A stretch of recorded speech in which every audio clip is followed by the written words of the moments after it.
Is now very successfully employed, but I'm going to let him tell you all about that. This is Lual. Thank you. You're welcome. Hi everybody. My name is Lual Tahla. I'm from Eritrea. Last year, this time, I was a desperate job seeker. And I have tried everything in my power, in my level, to find a job. But my job search, my history, had two phases. The first phase was before I met these wonderful people at UpGlo. Before I get the training, I get help. And the second phase was after I start getting the help or working with UpGlo. Okay, let me tell you a little about my professional background. I came to the United States of America in fall 2010 with a student visa. Before I came here, I had 4 years professional experience in accounting, auditing, and accounting instructor. So I had bachelor's degree in accounting from Eritrea, master's degree in international finance from China. And after I came here, I decided to pursue another degree, which is Master's of Business Administration in Accounting.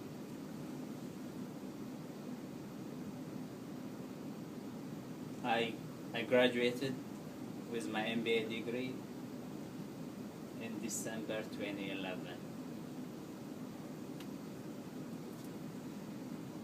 Now I'm Associate Director of Accounting at Heartland Alliance for Humanities and Human Rights here in Chicago. In my current position, I oversee the work of accounts receivable and accounts payable departments. I have 9 directors of finance and accounting reporting directly to me from 9 countries that we work with. And I have been working in several task forces, committees within my organization. And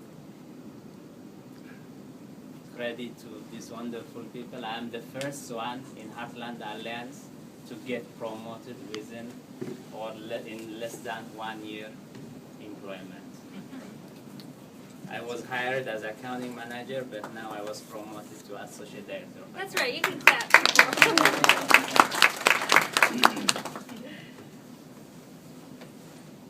I'm not going to talk about how we should prepare your resume, how we should deal with professional attire during interview or in workplace. I will leave that for them. But I will tell you how important it is to work through your resumes or to prepare for your interviews. Before I start working with UpGlo, I thought that it's easy to prepare your resume. I know my professional background, I know my work experience, I know my accomplishments, and I never thought it would be hard to put that in a summarized version in a 1-page or 2-page. And I have tried that myself several times. And in interviews, I know what I can talk about. I can talk about my experiences, my achievements, my accomplishments. But I never realized that an interview is an art rather than a science. But it was in UpGlo that I realized how important it is to get ready for an interview. Because sometimes employers may focus not only in what you are telling them, but in how you are saying it. They have your resume, your professional experience is already there. But if you are not able to say it in a way that will impress them, then you may not even get the next round of interviews.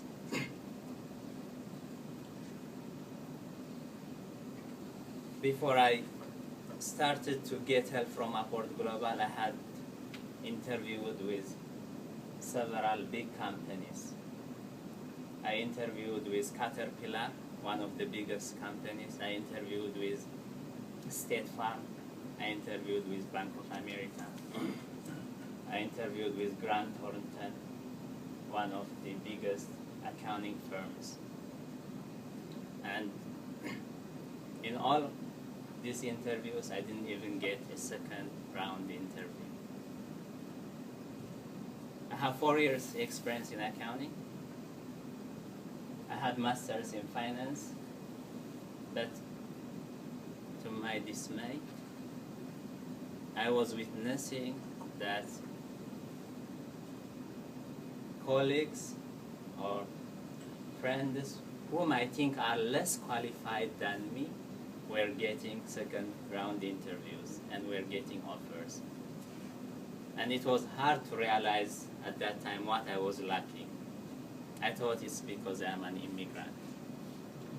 I thought because it's in the States that employers want US students or professionals. Because I have heard that before I came here. I was told it's tough to find a job.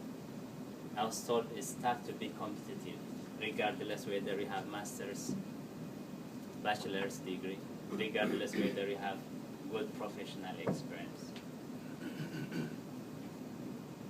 And it took me several months to realize that most employers, if not all, look a qualified professional. They look into your skill set, regardless your background. Actually, interesting enough, several researchers, employers, are preferring a diverse workforce because a diverse workforce has been proving to increase efficiency, effectiveness, profitability, and productivity in companies. So if someone has told you that it would be difficult to find a job because you are an immigrant or you came from the other part of the world, then I can tell you that's not true. There are many employers who are looking for a diverse workforce. All they want to see is that you have the skill set, you have the ability to give what they are looking. I was not a good salesperson and I don't want to be a salesperson. But in an interview,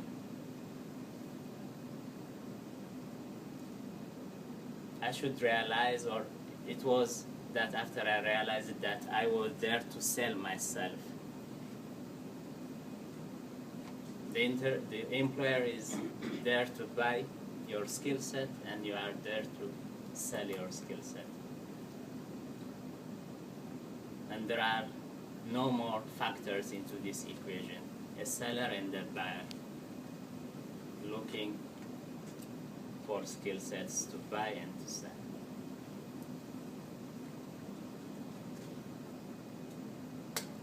In one of the interviews that I had,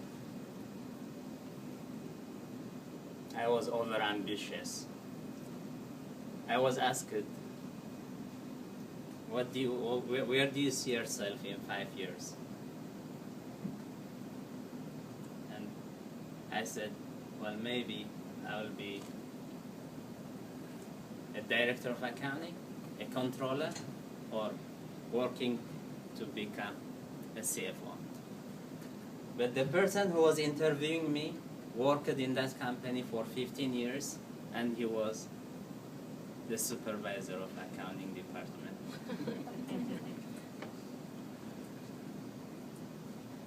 But I didn't know how to answer that question before I started working.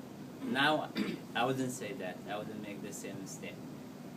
Being ambitious may be good sometimes, but it might be also risky. I'm telling this to an accounting supervisor who worked for 15 years. Yeah.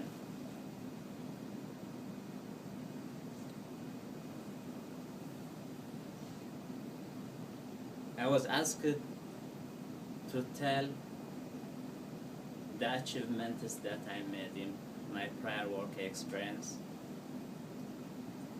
And I was telling every interviewer that I was a good team player, and in my team, we performed this, we did this, and we achieved this. In one of my interviews, my interviewer was so disappointed with me that I never used the word I in my interview. I was saying we did this, we did this. He was so disappointed to the level that he said, I don't want to know what your team did. Tell me what you did within the team. What did you perform?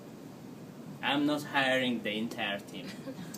I'm just hiring you. So you should tell me what you achieved. But that was not easy for me. It was a cultural thing. I grew up, I was raised in a culture where we use we. I rarely use I, only if I want to take a blame. But for praises, for achievements, I'm used to using the word we. But that didn't get me a second interview. I was feeling it's selfish to say I, even for the things that I did myself, for the achievements that I can really own, but it was not easy to use the word I, because it felt like it's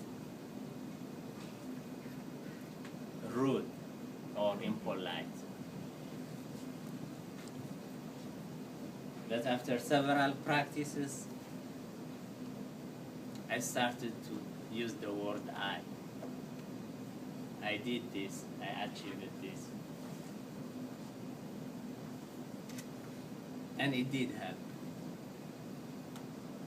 Because I realized the way I interview, the way I express myself should not be in the culture that I grew up, but in the culture that I am looking an employment for. Because the employer wants us to know what I did in the past, how I overcome challenges, how I solved problems, how good I was in my workplace. And all I was telling was my team was a great team.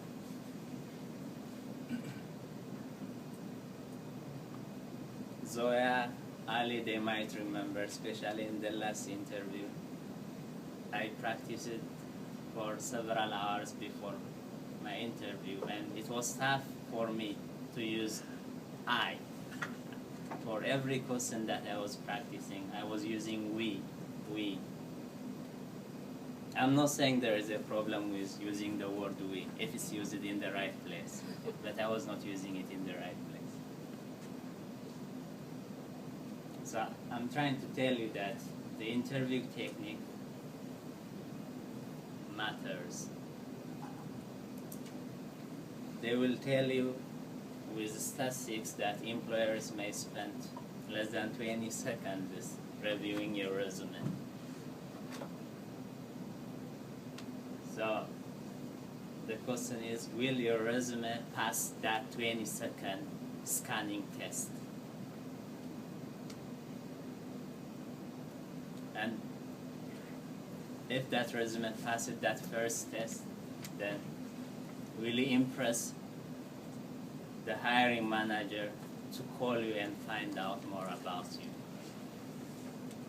And during the interview, would you be able to impress that interviewer? to get you a second round of interviews.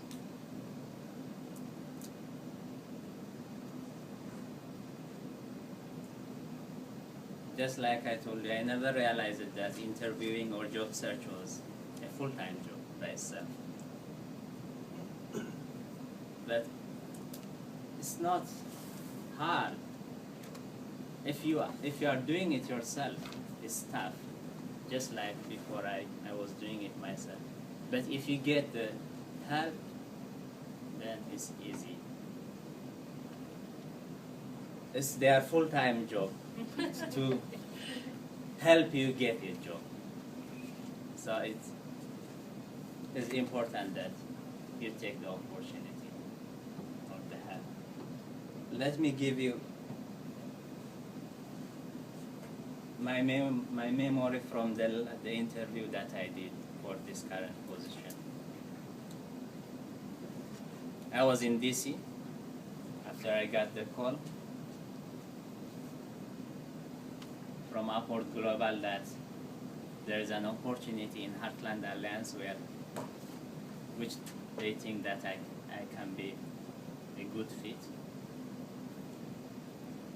I emailed my resume.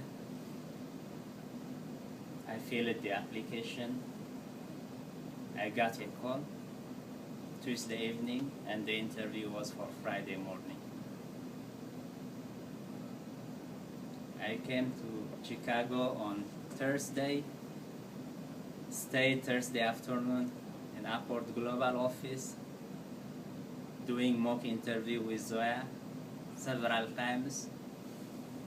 Then Friday morning was the big day. And I knew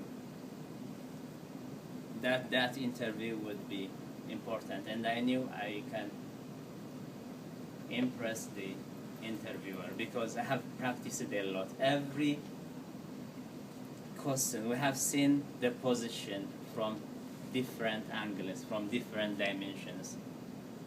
We had the position, the requirement is with us, and we were practicing. And there were a couple of questions that made me stand out best during the interview. One, I was asked why I wanted to work for Heartland Alliance.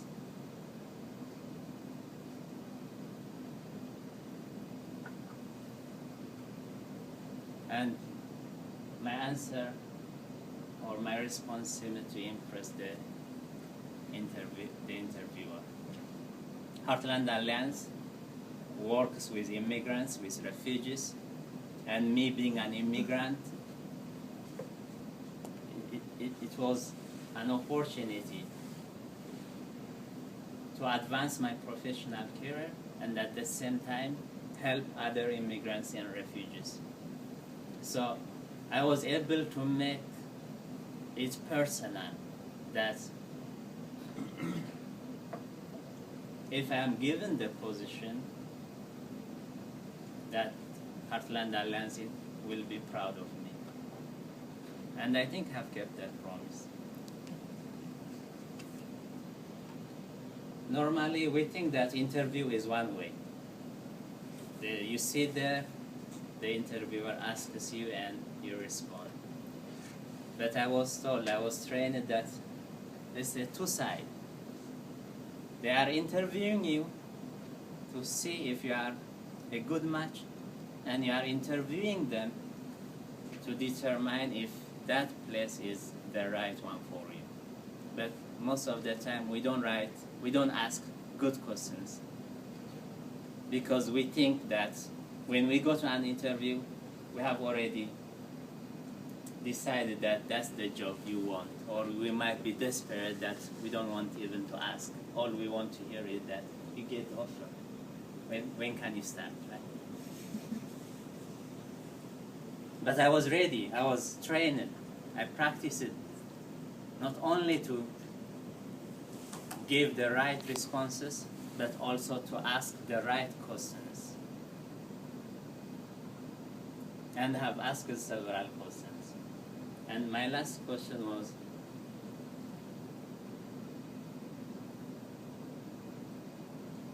do you have any concern me being a good candidate for this position?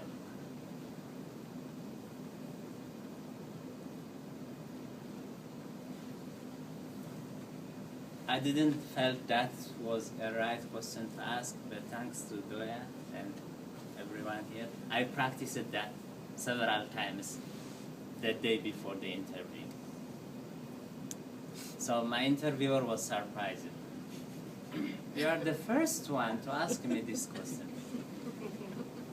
Well, I said, yeah, do you have any concern of me being a good candidate for this position? She said, yes, I do. You don't have US experience. You have not worked for an NGO before. And we have a big financial audit coming, and I wonder how much you can help. So that question was an opportunity for me to clear any doubts or concerns that she might have. An opportunity for me to clear everything if such issues are not addressed or cleared in the questions. And I told her that, well, I was an interviewer before, I was an auditor before, so I'll be a good asset. I can help you in this upcoming audit.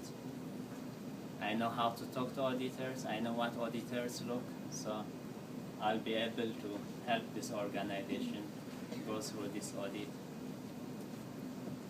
Even though I don't have US experience, but I have 4 years experience in accounting, in an economy or in a country where we use US accounting system. And she said, do you use US accounting system in Eritrea? Yes, we do. We use GAAP, we use US textbook. And I was working in a university that was a not-for-profit accounting. And I'm very familiar with accounting for not-for-profit. So that last question that I asked gave me the opportunity to clear her doubts. And after a couple of days, I got the call and I was offered the job. And interesting enough, when I got the offer, I was offered more than what I asked in the application. I remember that when I was filling the application, I called it Zoya. So there is a box for salary. So what should I tell them? Then, okay, let's search websites. Let's see how much would be the average salary for an accounting manager. So we put an amount which we think is average. But interesting, I was offered 5K more than what I asked. That's good. And after my offer, after my employment, my supervisor used it to tell me that the interview, or the 2 questions that made her realize that I am a good fit for the position was when I told her, or when I responded to her question that why I wanted to work in that organization, and with my last question when I asked her if she had any concerns of me being a good candidate. And she said no one in her professional career has ever asked that question. And asking that question shows how confident you are, how prepared you are. And that changed a lot. I was hired as an accounting manager. It was not easy. There was anxiety because it was my first work in the United States, professional. I was working as a graduate and teaching assistant in the university when I was doing my MBA, but it was different.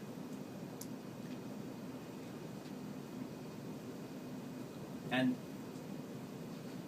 I was still in constant touch with Upward Global even after my employment, because the first few months are difficult. But it's also an opportunity for you to show the organization that they made the right decision in hiring you. Because you will have 3 months, 6 months, a year probation. And in that probationary period, they wanted to know if you still can do the job. You might face challenges, mostly from a difference in culture. The organizational culture is quite different to what I were used to. I am a hard-working person by nature. I can say that about myself confidently. I don't want to leave my desk if I don't finish the task. So I see my friends, my colleagues, they leave at 5, while there are pressing tasks in the table. I didn't want to live with them. I just want to make sure that everything is taken care of. I was working until 7 p.m., 8 p.m., 9 p.m. There were times where I was working from home, Saturdays and Sundays.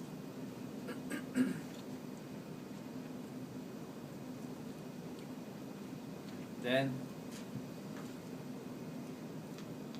I was able to show the employer that I was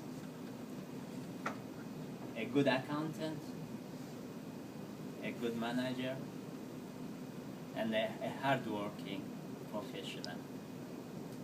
And just like I told you, I was rewarded with an early promotion to an associate director of accounting. So, if you have been following me closely, it's not about my story. It's how I get where I am now. It's how important Upward Global has been to me. So, you are job seekers. So if Zoya or Ali get a call from an employer, can you stand out from your friends and can you let them remember that you are the one that they should call first? I'm not asking about a competition within this group, but you have to stay in touch with them. Keep them updated. When an opportunity arises, it should be in their minds, on their list, so that they will call you. And I can tell you with 100% confidence that you should do whatever they say. I mean, not. We won't. I know. We won't tell you to do anything. Yeah, they won't tell you to jump through the window, No. obviously. But if they ask you to prepare for an interview, review your resume even for 20 times, do it. It's for your best. Just like I said, it's their full-time job to get you a job, and you should get that opportunity. You should get this chance, and if you work hard, you'll get an offer sooner than you thought. Thank you.